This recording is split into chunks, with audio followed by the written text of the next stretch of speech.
Con todos estimados y estimadas participantes, a toda la comunidad jurídica que nos está visualizando desde el Facebook Live.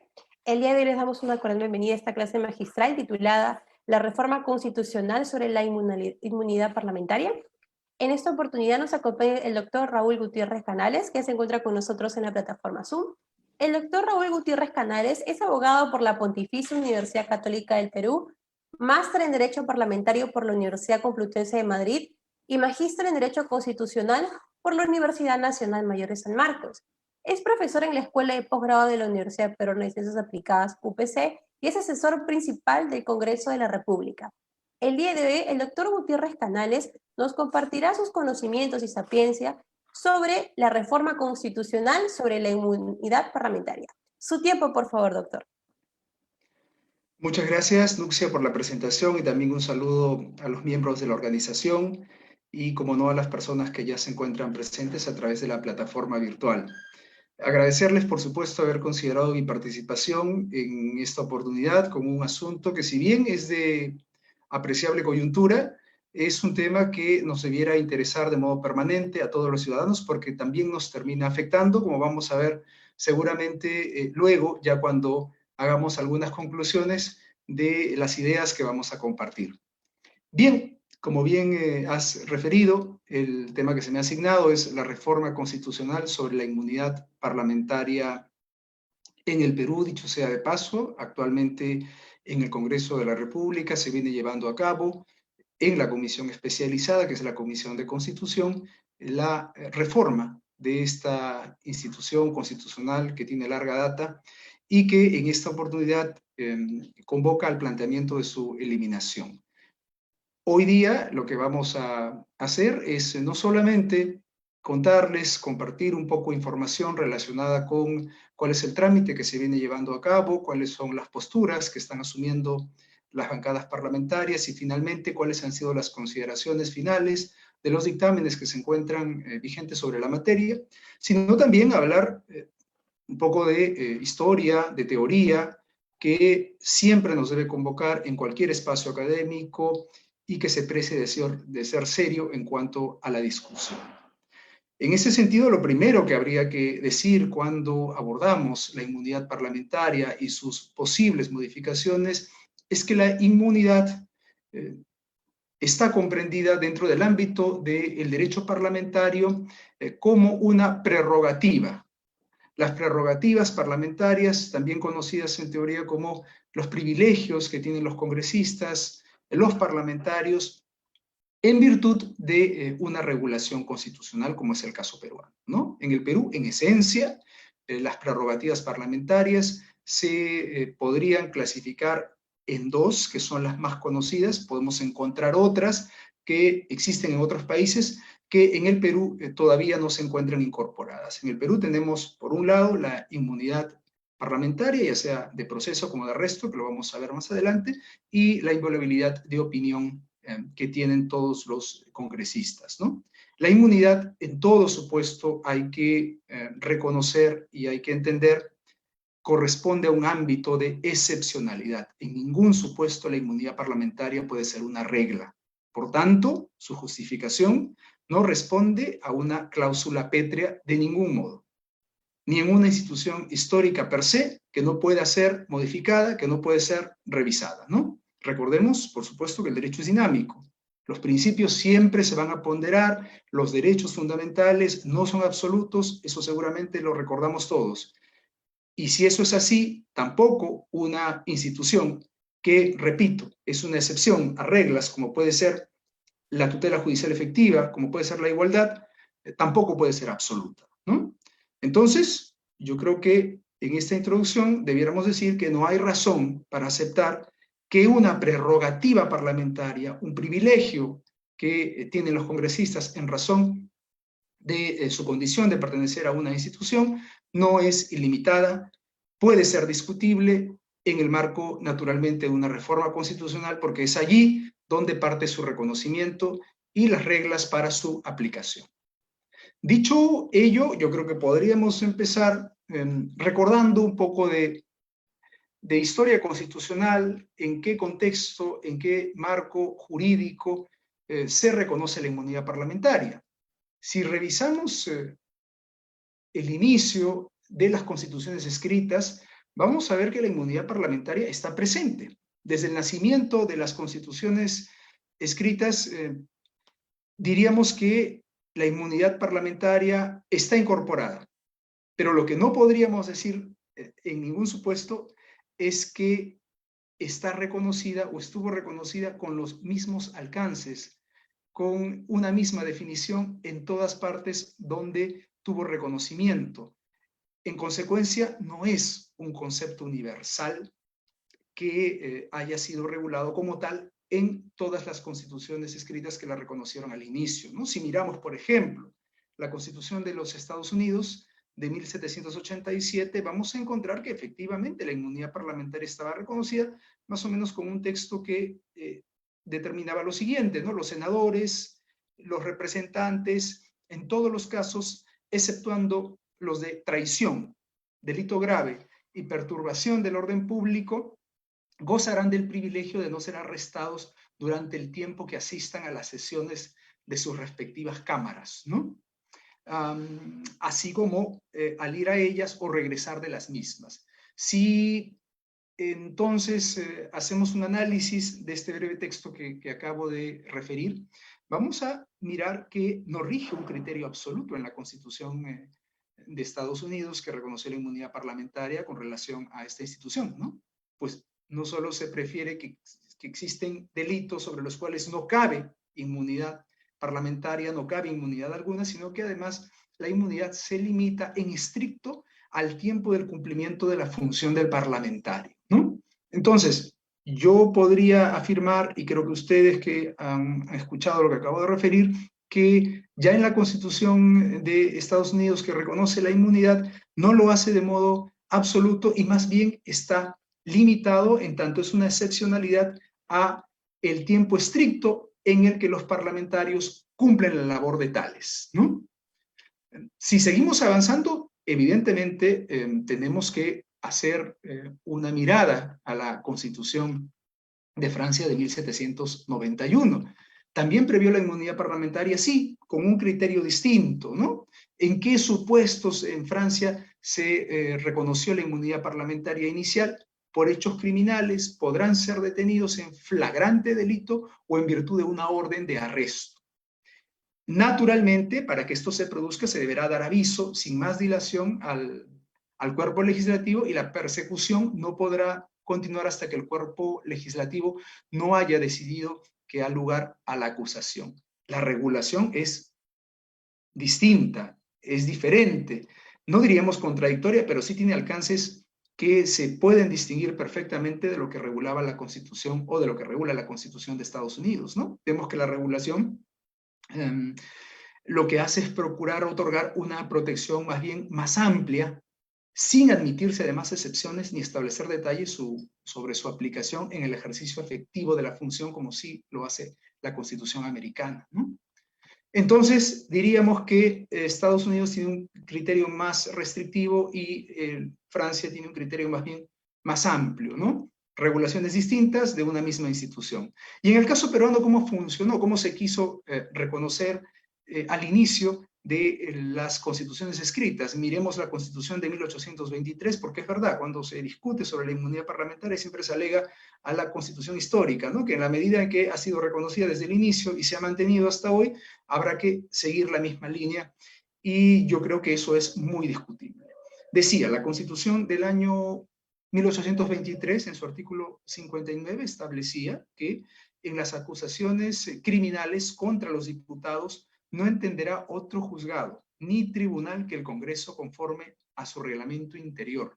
Y mientras permanezcan las sesiones del Congreso, los parlamentarios no podrán ser demandados civilmente ni ejecutados por deudas.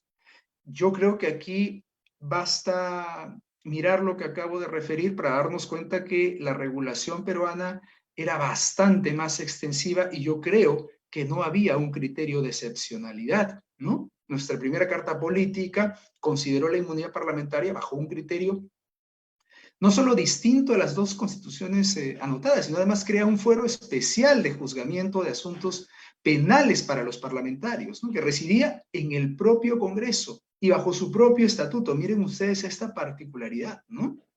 Entonces, ¿qué podríamos decir? Que la protección trascendió al ámbito penal y se extendió a los asuntos incluso de naturaleza civil, lo que hoy, por supuesto, que no está comprendido, ¿no? La inmunidad parlamentaria el día de hoy se aplica en estricto para asuntos de naturaleza penal, ¿no? Sin embargo, la Constitución de 1823 peruana sí la extendía hasta supuestos de naturaleza civil, es decir, la protección, repito, no se hacía como un criterio de excepcionalidad, sino todo lo contrario, ¿no? Y yo creo que eso de algún modo contradice la función, el objetivo, el fin que debe cumplir la inmunidad parlamentaria, que en esencia es proteger la integridad del Parlamento, ¿no? Y de ningún modo generar espacios de impunidad o de diferenciación injustificada para un sector de ciudadanos sin mayor criterio.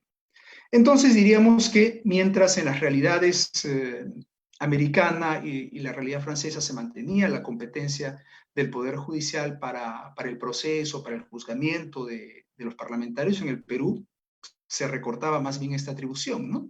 Con lo que se convertía en la práctica en inútil la respectiva autorización previa del Congreso, que es precisamente la esencia del concepto tal como se entiende hoy. Si hoy se tiene inmunidad parlamentaria es porque precisamente para que el Poder Judicial pueda ejercer su labor, el Congreso debe emitir una previa autorización. Si miramos la Constitución inicial peruana, eso ni siquiera ocurría, porque lo que había era un aforamiento especial bastante amplio que en buena cuenta impedía, casi como una regla, que los parlamentarios puedan ser juzgados en la jurisdicción ordinaria, ¿no? Entonces, diríamos que la inmunidad parlamentaria, entonces, desde su reconocimiento original positivo, era una institución jurídica con contenido variable, ¿no? Que respondía, en todo caso, a la realidad específica en la que tuvo vigencia, en la que tuvo reconocimiento inicial.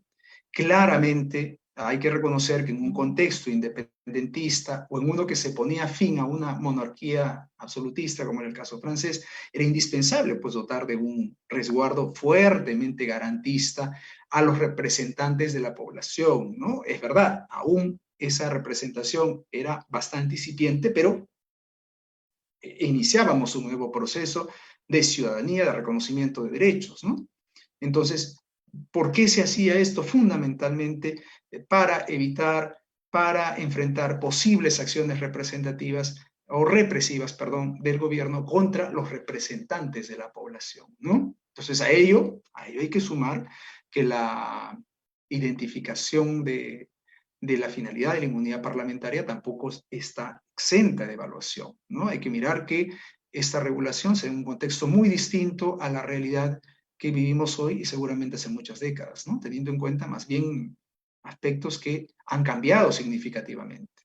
El modelo democrático, el Estado de Derecho en vigor difícilmente en la actualidad, en los hechos, podría convalidar arbitrariedades de parte de los poderes ejecutivos o judicial sobre la libertad de los parlamentarios, ¿no? Salvo que podamos identificar algún caso, y creo que ha sido todo lo contrario, ¿no? En los últimos tiempos, firmemente podríamos decir que no hemos encontrado una persecución que justifique que exista una regulación extensiva, amplia de esta institución, ¿no?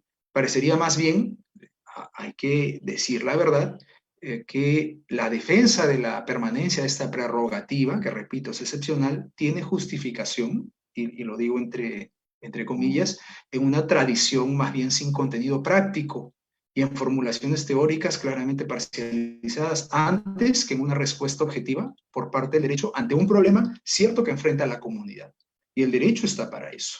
El derecho está para solucionar inconsistencias, problemas que existen en la sociedad y no para convalidar, apañar aspectos jurídicos que claramente se encuentran desfasados, ¿no? Que la inmunidad tiene justificación en los principios de autonomía e independencia del Poder Legislativo, que su falta de garantía habilita una intromisión indebida en las funciones de los congresistas, que es una expresión natural del principio de soberanía del Parlamento, que es una cualidad ingénita de este, claramente pues denota que los argumentos de defensa para la aparente intangibilidad de la inmunidad parlamentaria descansan en afirmaciones más bien líricas, ¿no? Que además adolecen de armonía con la configuración vigente de lo que conocemos como Estado constitucional de derecho, ¿no? Recordemos que este modelo precisamente se caracteriza por la consideración de principios y de la ponderación de estos, ¿no? Donde el derecho más bien se forja bajo este reflector, esta guía que es la Constitución, en tanto norma directamente aplicable, pero sobre todo obligatoriamente orientadora. Entonces, hasta aquí diríamos que es verdad, hay un reconocimiento histórico constitucional de la figura que nació naturalmente en un contexto que a la fecha ha cambiado mucho, y considerando que nos encontramos en un Estado constitucional de derecho, la revisión de las instituciones jurídicas, más aún de aspectos que constituyen excepciones a derechos y principios constitucionales, pueden ser perfectamente revisados bajo el marco de, además, principios constitucionales, como lo vamos a ver enseguida, ¿no? Diríamos entonces que la evaluación de una prerrogativa jurídica debe hacerse siempre ponderando principios constitucionales, ¿no? ¿Y cuál será el más importante en este ámbito? Pues naturalmente la igualdad, ¿no? La igualdad, y además diríamos en su dimensión lata, hay que recordar, es un concepto relacional, ¿no? En su oportunidad, recordamos al profesor Francisco Rubio Llorente, ¿no? Donde él afirmaba, no es una cualidad de una persona ni de un objeto, ¿no? La igualdad es siempre una relación que se da al menos entre dos personas, objetos o situaciones, ¿no? Es siempre o siempre será el resultado de un juicio que recae sobre una pluralidad de elementos. Entonces, ¿por qué hago referencia a lo que manifestaba el profesor Rubio Llorente con relación a la igualdad? Porque la inmunidad parlamentaria, que implica un tratamiento diferenciado, porque claramente le da prerrogativas que no tienen los demás ciudadanos a un grupo de ciudadanos que son representantes de la nación, no debería replantearse desde una mirada exclusiva del Parlamento, sino que más bien debe convocar la atención de la condición no solo de los demás ciudadanos, sino también de otros funcionarios públicos que realizan labores equivalentes en cuanto a su importancia o incluso de mayor trascendencia o efectividad en el campo de la fiscalización, por ejemplo, ¿no? Y que no tienen esta prerrogativa. Hemos escuchado seguramente en estos últimos tiempos que gran parte de la defensa de la inmunidad parlamentaria se concentraba en que si la eliminamos, si la recortamos, el Parlamento o los congresistas van a dejar de hacer su labor de fiscalización, y vamos a ver que ello no tiene un asidero objetivo, ¿no? Así también hay que reconocer que además de la igualdad se pueden afectar otros derechos u otros principios que están plenamente reconocidos no solo en la Constitución, en el sistema jurídico en su conjunto, sino también en la propia jurisprudencia constitucional, ¿no? También es posible identificar limitaciones a derechos fundamentales, ¿no? La profesora Ángela Figueruelo, de la Universidad de Salamanca, recuerdo que respecto de la coherencia que debe existir en un sistema jurídico que proclama la igualdad como valor superior, afirmaba, ¿no?, que la inmunidad afecta al menos a un derecho fundamental, que es el derecho a la tutela judicial efectiva, ¿no? Entonces, a esto hay que precisar que la inmunidad, al impedir la acción inmediata de una función constitucional como es la jurisdiccional, limita lógicamente el principio de separación de poderes, el que si bien tampoco es absoluto, por lo menos exige una evaluación imparcial, ¿no? Pues esta limitación tiene efecto negativo en el derecho antes invocado, que es la tutela judicial efectiva. Entonces tampoco se pueden desconocer principios que son intrínsecos del propio régimen democrático que consagra nuestra Constitución, ¿no?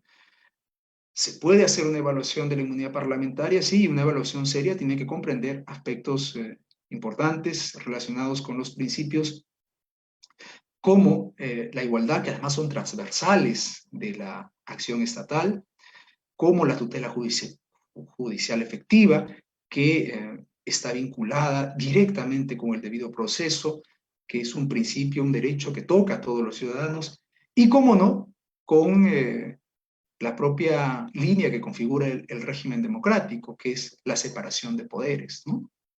En los hechos, en la práctica, la inmunidad parlamentaria afecta la actividad judicial de poder perseguir aquellas causas que además tienen una connotación grave, porque recordemos, como les decía al inicio, lo vamos a ver o vamos a reforzar más adelante seguro en ello, que la inmunidad parlamentaria se refiere a la comisión de delitos. Y los delitos, como todos sabemos, son de interés de todos los ciudadanos, de toda la sociedad en su conjunto. Entonces, en la medida que son asuntos graves, por supuesto que una limitación a la actividad jurisdiccional debe estar plenamente justificada, ¿no?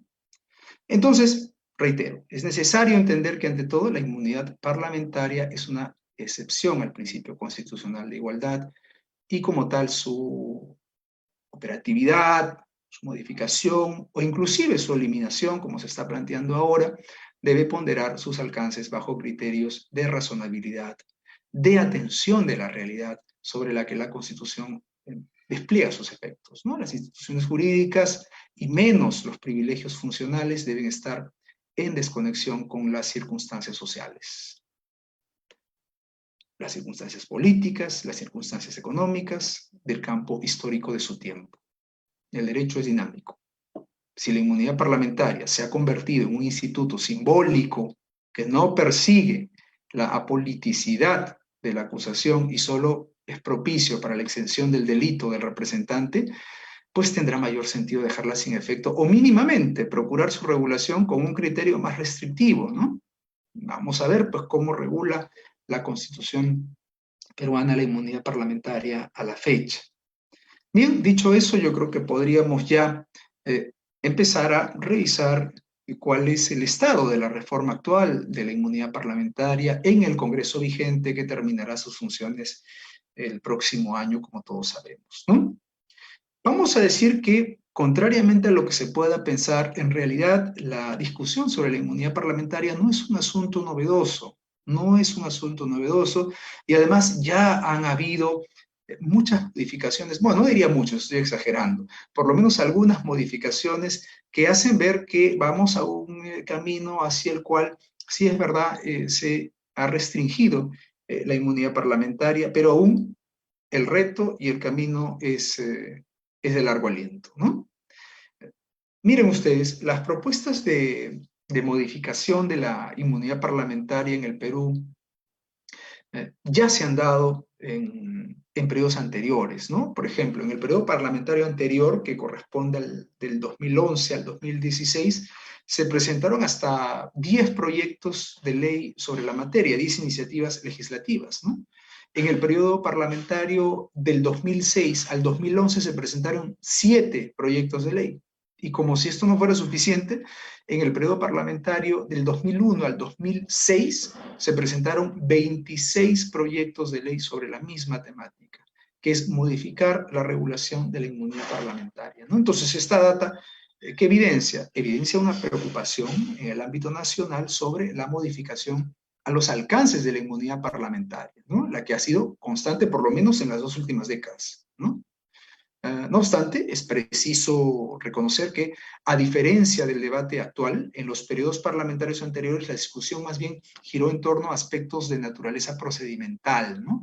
De competencia externa para su aprobación. Por ejemplo, en algún momento se planteó que sea el Tribunal Constitucional quien se encargue de hacer esta revisión, ¿no? Que también se ha repetido ahora.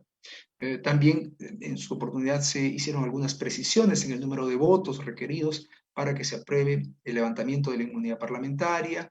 También se planteó el establecimiento del silencio parlamentario positivo, ¿no? En virtud de que los pedidos que hacía el Poder Judicial no tenían plazo y la Comisión de Levantamiento de Inmunidad Parlamentaria y en su oportunidad el Pleno no terminaban poniendo en la orden del día estos asuntos y lo único que se generaba era una dilación indebida, ¿no? Es decir, no hubo iniciativas que formularan un cambio radical en este campo como la eliminación de esta prerrogativa, ¿no?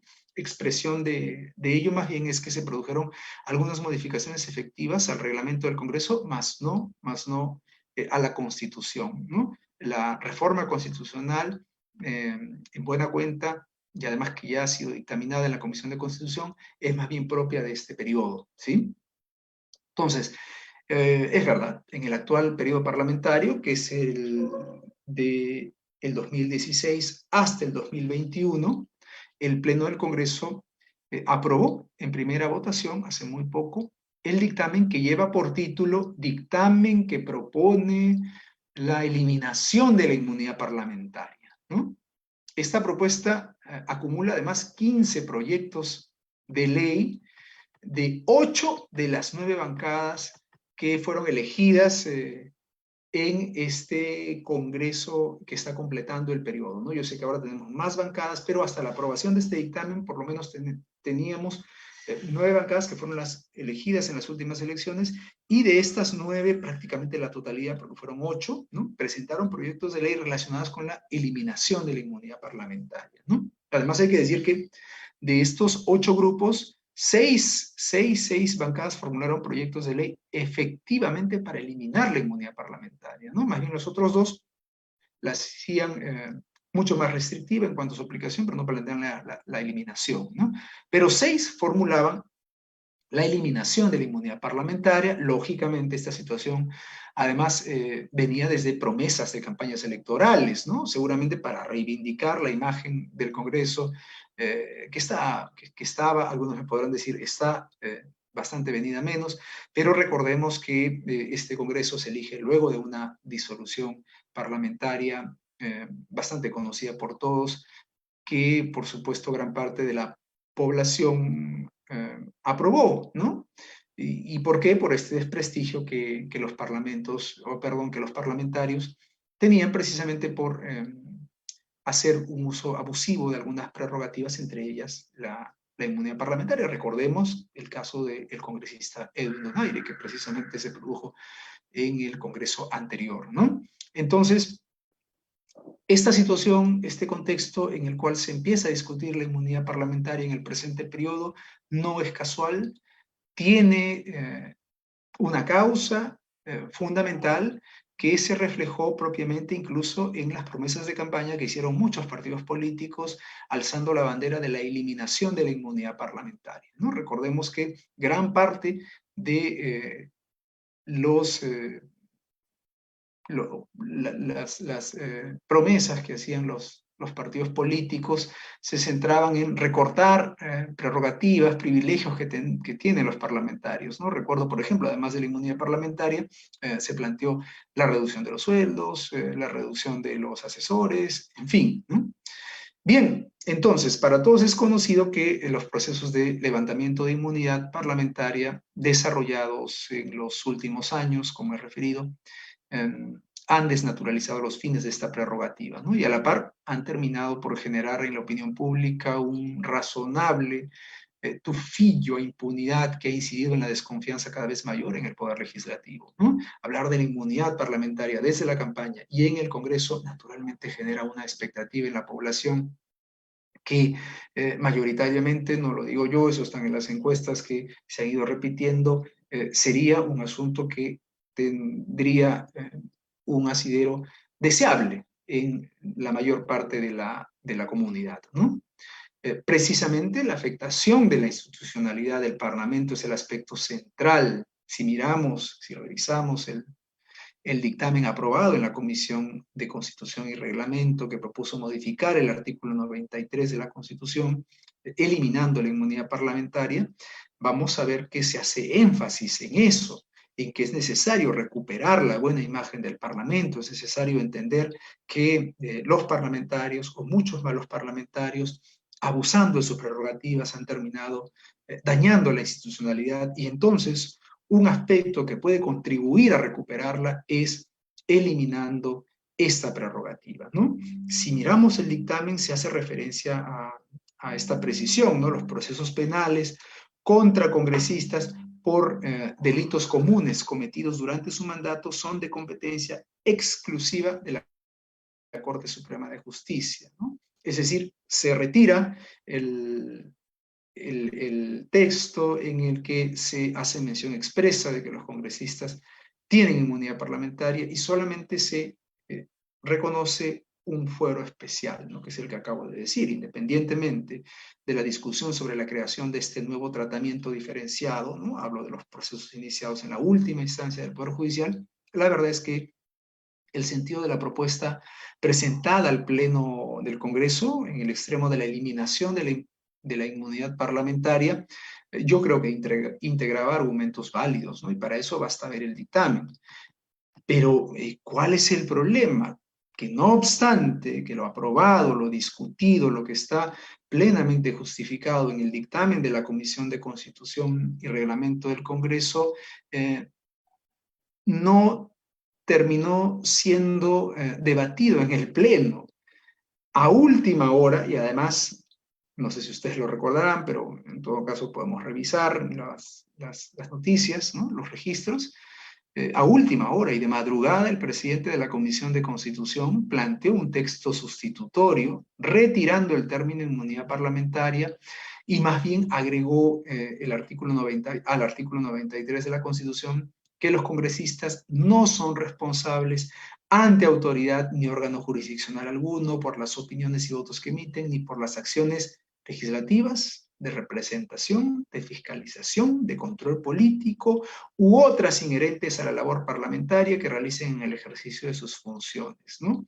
Entonces, claro, si damos una mirada a este nuevo texto que se presenta, se retira las palabras inmunidad parlamentaria, pero pues se regula con tal especificidad la protección que tienen los congresistas por prácticamente la totalidad de las acciones que realicen mientras ejercen la función, que nos hace ver que es una eliminación de inmunidad parlamentaria más bien disfrazada, ¿no? Y si a eso pues le sumamos que este texto no fue debatido, no fue correctamente discutido en la Comisión de Constitución y más bien fue una discrecionalidad que presentó de último momento el presidente de la Comisión de Constitución, pues era evidente que íbamos a tener problemas, ¿no? Dicha modificación, pues que no tenía ningún sustento en el dictamen aprobado, respondía en buena cuenta a una decisión del presidente de la Comisión de Constitución y Reglamento, ¿no? Pese a que el texto en esta oportunidad no alcanzó los votos para poder votarse en la siguiente legislatura y por tanto solo quedaba seguir el trámite mediante referéndum, ¿no? Terminó siendo calificado como un blindaje, ¿no? Recordemos que si una modificación constitucional en el Congreso alcanza una mayoría de 2/3, lo que tendría que ocurrir, y que es el camino más rápido, es que en la siguiente legislatura se vuelva a votar y con ese mínimo número de votos ya podría estar el asunto plenamente habilitado para poder incorporarse al sistema jurídico nacional, ¿no? Cuando no alcanza esa votación de 2/3, lo que tendría que suceder es que el texto se aprueba, pero se somete a referéndum, ¿no? Y si en referéndum es aprobado de manera mayoritaria, se produce la reforma constitucional, ¿no? Entonces aquí no se aprobó con 2/3, lo que correspondía es que se realice un referéndum posterior y, bueno, independientemente de eso, este texto y sobre todo la posición del presidente de la Comisión de Constitución termina pues generando un desánimo en la opinión pública y se más bien conoce o identifica esta posición como un nuevo blindaje, ¿no?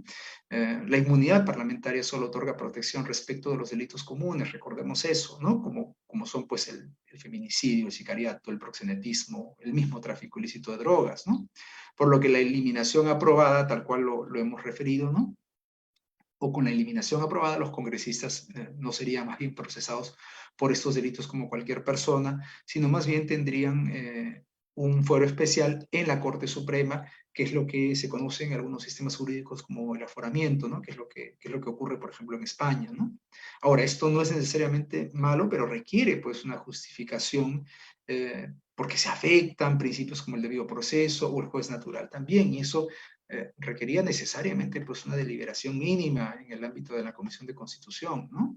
Además, con dicha aprobación se tiene que por los delitos de función, como son el tráfico de influencias, el cohecho, la negociación incompatible, es decir, lo que sí están más propensos a realizar los funcionarios en el ejercicio de la labor, los congresistas no podrían finalmente tampoco ser procesados directamente en el ámbito del Poder Judicial, ¿no? Porque recordemos que se mantiene la prerrogativa del antejuicio político, que es el que regula el artículo 99 de la Constitución, ¿no? Porque esta ventaja, que es lo que en buena cuenta hace, permitir que solo puedan ser procesados por la jurisdicción ordinaria penal si previamente el mismo Congreso haya decidido aprobar la respectiva acusación, ¿no?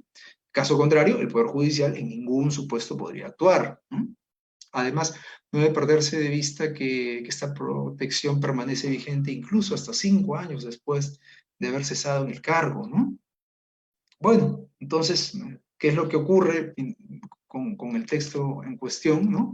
Lejos de recortar privilegios parlamentarios, más bien refuerza o termina con la intención de reforzar el poder del Congreso, ya que se incorporó que los congresistas no serán responsables, como he mencionado, ante la justicia ni ante autoridad por la integridad de sus acciones inherentes a sus funciones, y al mismo tiempo se mantiene la competencia parlamentaria de acusar constitucionalmente a los demás altos funcionarios públicos, ¿no? Entonces, claro, con esta posición, que además, repito, no es una, o no fue una posición colegiada, sino más bien una propuesta del presidente de la Comisión de Constitución a última hora, como era previsible, causó un rechazo colectivo considerable, ¿no?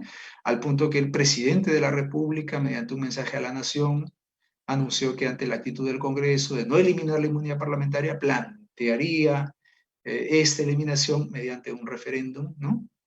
¿Y qué es lo que sucedió? Una inmediata respuesta, ¿no? Y además, pues se produce en un contexto en el que todos estamos bastante familiarizados, ¿no? Hemos tenido hasta hace muy poco una realidad bastante conflictiva entre los poderes públicos, que son el Ejecutivo y el Legislativo, que ocurrió precisamente en este contexto de permanentes pugnas, que el presidente del Congreso convocó a una sesión para reconsiderar la votación del texto sustitutorio que acabo de referir, ¿no? Pero claro, no lo hacía en un ánimo de corregir la propuesta aprobada, ¿no? Sino más bien en una línea de revancha, que se expresó en un nuevo texto sustitutorio, desde mi modo de ver, más bien arbitrario, muy arbitrario, ¿no? El Pleno del Congreso aprobó un nuevo texto sustitutorio presentado también por el presidente de la Comisión de Constitución y Reglamento, sin que eso haya pasado por una discusión de los miembros de esta comisión. Y bueno, aquí hay que decir qué cosa es un texto sustitutorio, porque yo estoy refiriéndome al mismo y probablemente algunos no lo entienden, ¿no? Cuando señalamos texto sustitutorio nos referimos a una fórmula legal que no fue debatida, no fue aprobada en el seno de la comisión especializada, ¿no? En el caso que estamos discutiendo, pues tenía el agravante de hacer cambios sobre temas sustanciales y además con criterio extensivo que escapa a todo marco de razonabilidad, ¿no? La nueva propuesta no solo modificó el artículo 93 de la Constitución, en los términos que ya he referido, sino además incluyó reformas a los artículos 99, 117, 161 y 201 de la Constitución. Imagínense, una reforma constitucional presentada a última hora en un contexto de clara revancha que modificaba 5 artículos de la Constitución. Lamentable, ¿no? Además de aprobar el mismo texto anterior sobre la eliminación formal de la inmunidad parlamentaria, pero con el reforzamiento, como hemos visto, de la protección y el poder de los congresistas, se aprobó eliminar la prerrogativa del antejuicio a los ministros de Estado, permitir que el presidente de la República pueda ser acusado por delitos contra la administración pública durante el ejercicio de su cargo, y además se retiraba las prerrogativas que tienen el defensor del pueblo y los miembros del Tribunal Constitucional, que son equivalentes a las que tienen los parlamentarios en la actualidad, ¿no? Todo ello, repito, sin que exista justificatorio debidamente discutido y aprobado en la comisión competente del Congreso, ¿no? Entonces yo diría que hubo arbitrariedad, pues no discutimos que sea posible retirar las prerrogativas de los altos funcionarios, eso es posible. Pero esto pues se debe o no se debe hacer sin que haya habido una discusión previa, como exige el reglamento parlamentario, ¿no? Además, debe recordarse, miren ustedes, hace muy poco el Tribunal Constitucional expresó reconociendo que el proceso deliberativo en la sede parlamentaria es una exigencia mínima de la democracia representativa, las siguientes ideas, ¿no?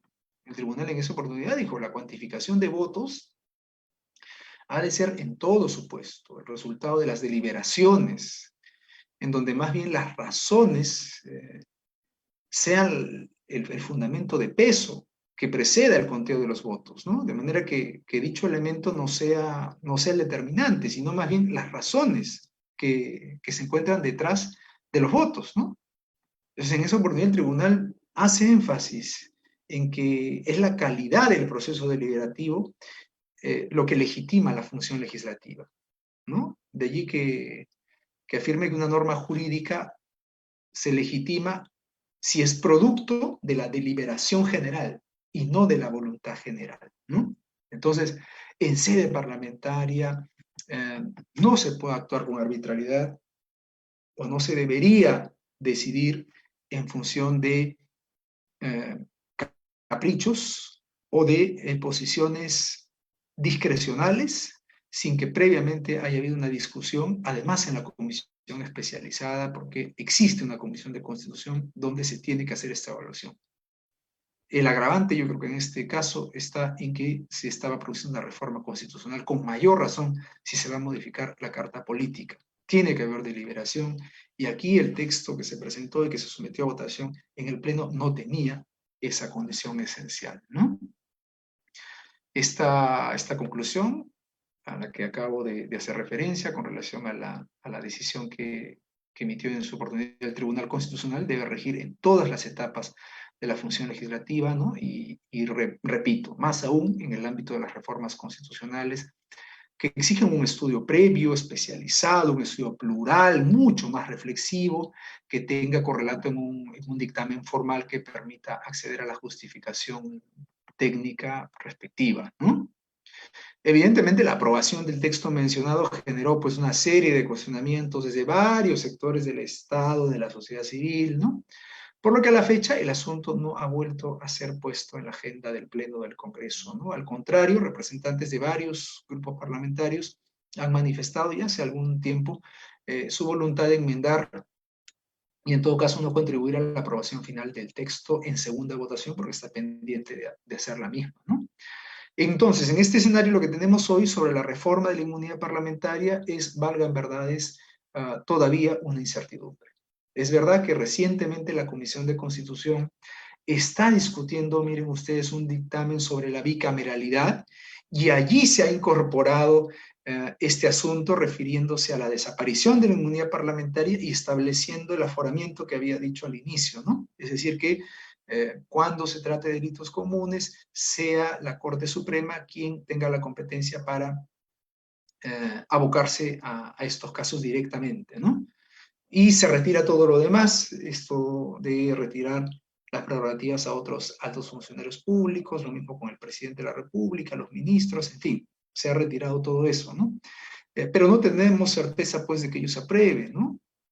Es decir, dejando un trámite inconcluso, porque tenemos todavía pendiente de segunda votación, no se ha corregido nada, se quiere aprobar un texto nuevo que además está en el marco de una discusión mucho mayor, que es la bicameralidad, y que seguramente va a tener muchos problemas porque ya hay muchas voces de todo lado en el sentido de que no es este el momento apropiado para aprobar una bicameralidad. Ese es otro asunto que no es materia de la presente charla que estamos dando ahora, pero en todo caso es importante que lo sepan, ¿no? Yo creo que no es un buen mensaje que un tema tan importante como la eliminación de la inmunidad parlamentaria, que ya estuvo en discusión previa, se incorpore en otra temática como una suerte de lo que conocemos en el Parlamento de una norma de contrabando, ¿no? No debiera ser así. En todo supuesto, repito, la deliberación, la discusión seria, el estudio es indispensable.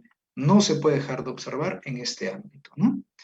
No ponemos en desvalor la posición que asuma finalmente el Congreso, si va a hacer precisiones solamente en la inmunidad parlamentaria, si va a limitar parcialmente, o va a terminar eliminando la inmunidad parlamentaria, pero sí es necesario que el asunto quede definido. No se puede desconocer la legítima expectativa de la población que se ha reforzado con las confrontaciones permanentes entre los órganos públicos que hemos estado acostumbrados hasta hace muy poco, ¿no?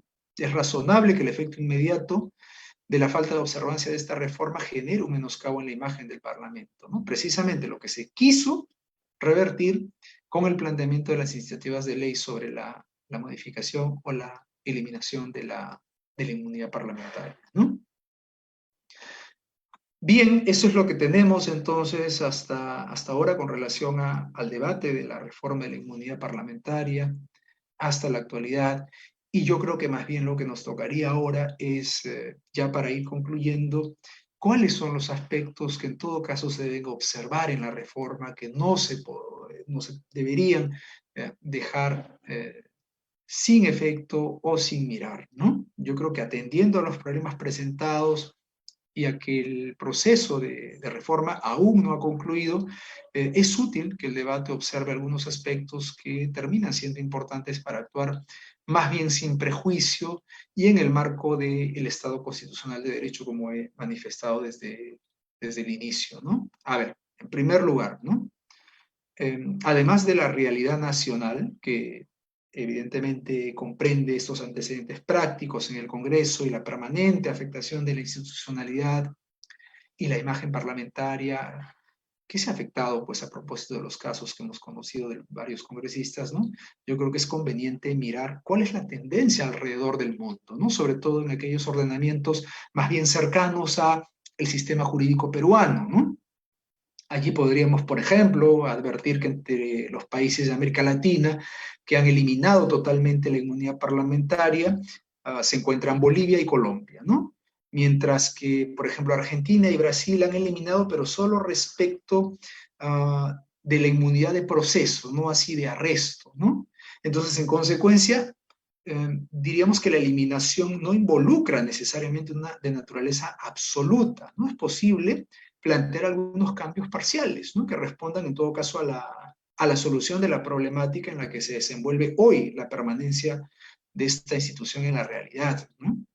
Ahora, las instituciones jurídicas, lo sostenemos desde el inicio, no son incontestables, ¿no? Las prerrogativas funcionales son excepciones que pueden ser reformuladas y el análisis no debe tener un enfoque parcializado en la protección exclusiva de un solo sector de representantes, sin atender a principios constitucionales como la igualdad, como la propia razonabilidad, y hemos dicho antes, la separación de poderes o la democracia misma, ¿no?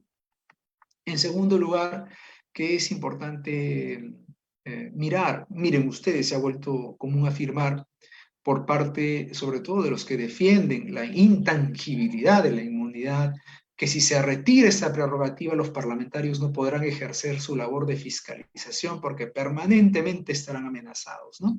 Yo creo que esta aseveración no tiene sustento objetivo, ¿no? Basta ver el caso que se alega en este sentido, ¿no? Que es el del excongresista Víctor Andrés García Belaúnde, ¿no? Quien siempre en los medios de comunicación o en su oportunidad cuando estaba en el Congreso refería, ¿no? Que él por investigar, por ejemplo, a la mafia de Rodolfo Orellana, desde el Congreso, él llegó a tener 62 denuncias penales en su contra, ¿no?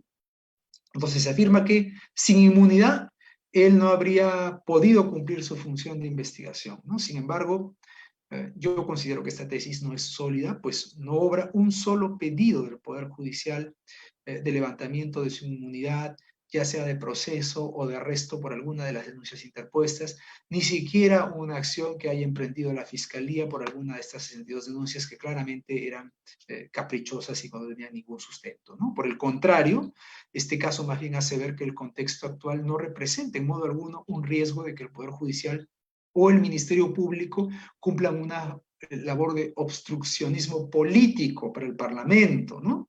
Lo que sí más bien podría pensarse, mirando los antecedentes recientes, es que la vigencia de la inmunidad parlamentaria es una obstrucción manifiesta a la labor de los órganos de la Administración de Justicia, ¿no? Y con ello, lógicamente, una injustificada limitación al propio régimen constitucional de la separación de poderes, ¿no? Ahora bien, también es importante en este en este aspecto recordar que los congresistas, ojo, en las investigaciones que realizan, en el marco de su labor de fiscalización, concluyen, en el mejor de los casos, en recomendaciones o traslados a los órganos competentes. Cuando se trata de indicios de la comisión de delitos, el Congreso lo máximo que hace es remite los actuados, sus conclusiones, sus recomendaciones al Ministerio Público, ¿no? Cuyos fiscales que sí investigan con resultados efectivos no tienen prerrogativas de no ser procesados o arrestados directamente. No es verdad que las cabezas de los órganos del sistema de administración de justicia tienen la prerrogativa del antejuicio por los delitos de función, pero esta misma ventaja también la tienen los parlamentarios, ¿no? Que es un asunto distinto a la inmunidad parlamentaria. En consecuencia, no es un argumento categórico afirmar que por la labor de fiscalización que realizan los congresistas es indispensable contar con inmunidad, más aún cuando existen otros funcionarios públicos que cumplen la labor de fiscalización con mayor autoridad, como acabo de referir, con mayor eficacia, con más especialización, con conclusiones además efectivas, y sin embargo no cuentan con una protección similar, ¿no? En tercer lugar, que además considero que se debe tomar en cuenta al momento de la discusión sobre la reforma de la inmunidad parlamentaria, es que la inmunidad descansa en una base de protección corporativa, ¿no? No es verdad que cualquier riesgo a la libertad personal de los integrantes del Congreso supone siempre una afectación indiscutible a su funcionamiento regular o a su desempeño institucional, ¿no? Entonces, en el extremo de la inmunidad de proceso, no hay mayor inconveniente, pues el parlamentario implicado seguirá en funciones, salvo que haya sido pues, suspendido en juicio político. Pero en cuanto a la inmunidad de arresto, recordemos que en el modelo peruano, ante la orden de detención por la ocurrencia de una sentencia firme, ingresa en su lugar el respectivo congresista accesitario, ¿no? Con lo que en los hechos no se afecta el desenvolvimiento integral de la entidad, ¿no? Es decir, afirmar que si se levanta la inmunidad parlamentaria, el Congreso va a dejar de cumplir su labor de modo integral porque le faltaría uno de sus integrantes, no es tan cierto, porque entra a cubrirlo un accesitario. Entonces el Congreso o ese voto no deja de llevarse a cabo en los hechos, ¿no? Pero además, si miramos también que desde el 2015 el Congreso adoptó la figura de la curul vacía, de forma limitada, claro está, pero hay la posibilidad de que un escaño se quede sin congresista de modo permanente y que no pueda ser reemplazado por su accesitario, ¿no? Esto se hizo como una medida para impulsar que en el seno de los partidos políticos se tenga un escrupuloso cuidado al momento de elaborar las listas de candidatos, ¿no? Porque recordemos que la curul se queda vacía precisamente porque uno de los congresistas ha cometido delitos graves y en todo caso la sanción no solo es para el congresista que sale del Parlamento, sino además para el partido, porque no lo puede reemplazar con su accesitario, ¿no? Con esta alternativa, ¿no? El propio reglamento parlamentario a la fecha prevé que sí es posible que el Congreso funcione sin la integridad de sus miembros de manera permanente, ¿no? Precisamente ¿por qué? Porque hay pues un bien mayor que resguardar, que es excluir a esos malos elementos personales que afectan la buena imagen institucional del Parlamento, ¿no? Al mismo tiempo que, lógicamente, se genera una alternativa disuasoria ante la falta de diligencia en el filtro que más bien están obligados a hacer los partidos políticos que llevaron a estos malos elementos, ¿no? Y finalmente, no podemos desconocer en un debate que además involucra una reforma constitucional lo que el Tribunal Constitucional ha referido en la materia, ¿no? Yo creo que es importante recordar algunas sentencias que el Tribunal Constitucional ha referido, sobre todo las ideas que deben estar presentes en una discusión seria, ¿no? El Tribunal ha dicho en su oportunidad que en su origen histórico las prerrogativas instituidas a los congresistas como la inviolabilidad, la inmunidad, el antejuicio mismo, ¿no? Tuvieron como fundamento la necesidad de consolidar el principio de soberanía del Parlamento, ¿no? De modo que la nación y como ellos sus representantes, o mejor dicho, la representación, no sucumbieran ante los embates del monarca, ¿no? Pero hoy el Parlamento y con él todo el poder está subordinado más bien a principios como la interdicción de la arbitrariedad, ¿no? Y a la judiciabilidad de todos los actos de él emanados, ¿no? Entonces, la vida en democracia, refiere el Tribunal Constitucional, exige que las prerrogativas que asuman estos altos funcionarios se compatibilicen con otros bienes o con otras garantías que asuman los funcionarios y que además tengan en cuenta los intereses que la propia Constitución y la sociedad buscan, ¿no? Por ello es que la protección para estos funcionarios debe resguardar más bien la coherencia con la igualdad que tienen con el resto de peruanos, ¿no? El Tribunal Constitucional, entonces, ya ha puesto énfasis en que al momento de evaluarse una reforma de la inmunidad parlamentaria no se pueden desconocer principios constitucionales como la igualdad, no se puede desconocer la interdicción de la arbitrariedad, la judiciabilidad de todos los actos del Parlamento emanados. Recordemos que no existen zonas exentas de control constitucional. Y en ese sentido, la discusión puede dejar de mirar la jurisprudencia constitucional, ¿no?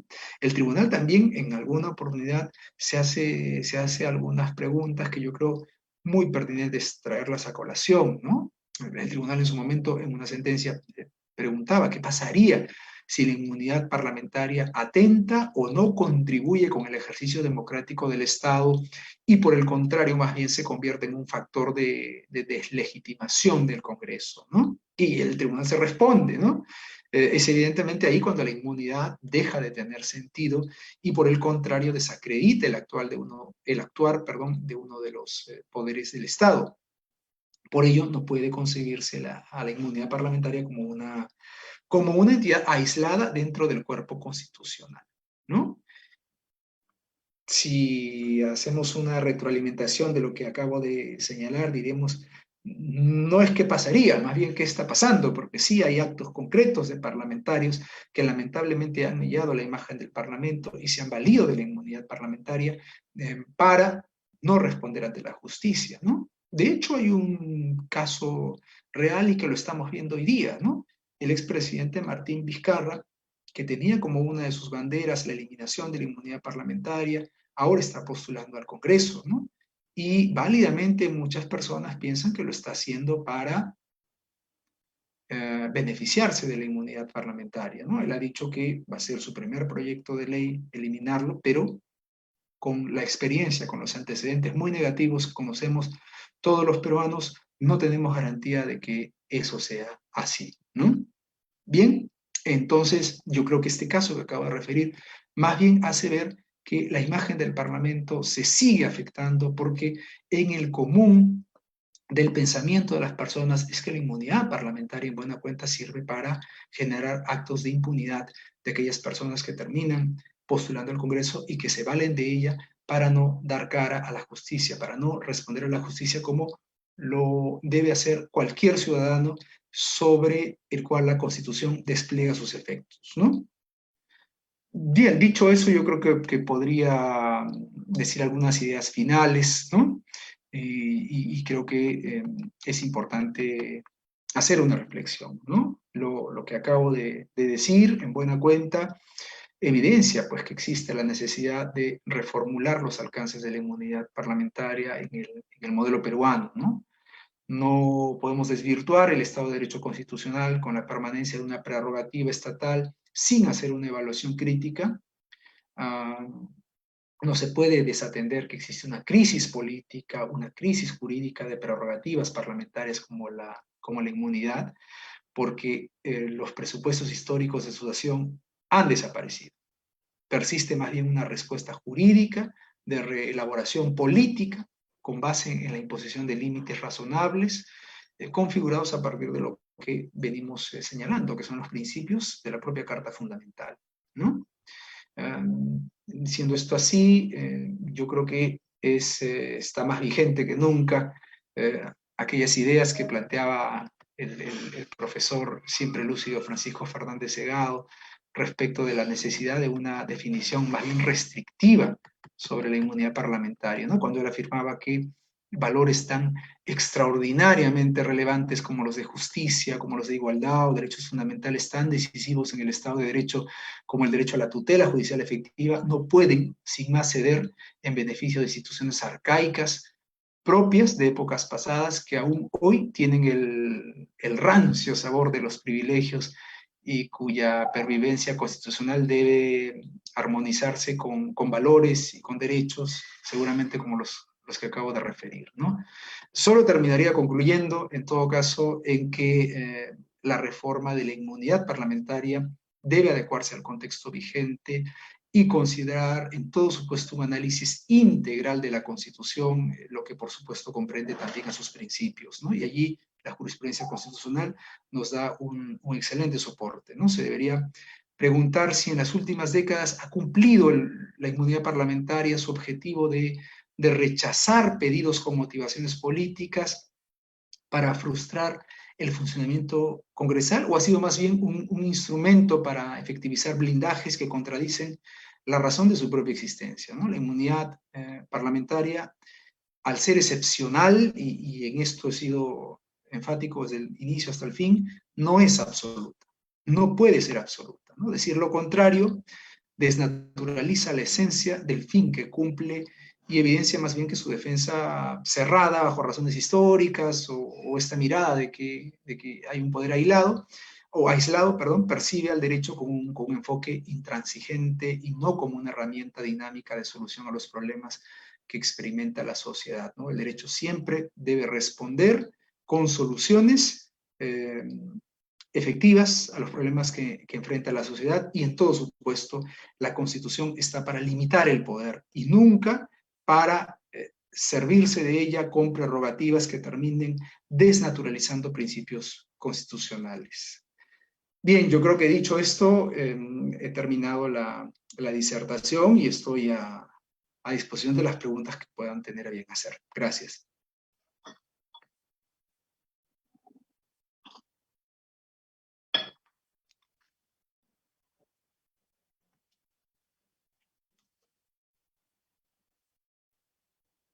Gracias, muchas gracias a ustedes. Entonces, un saludo cordial y seguramente estamos coordinando para más adelante.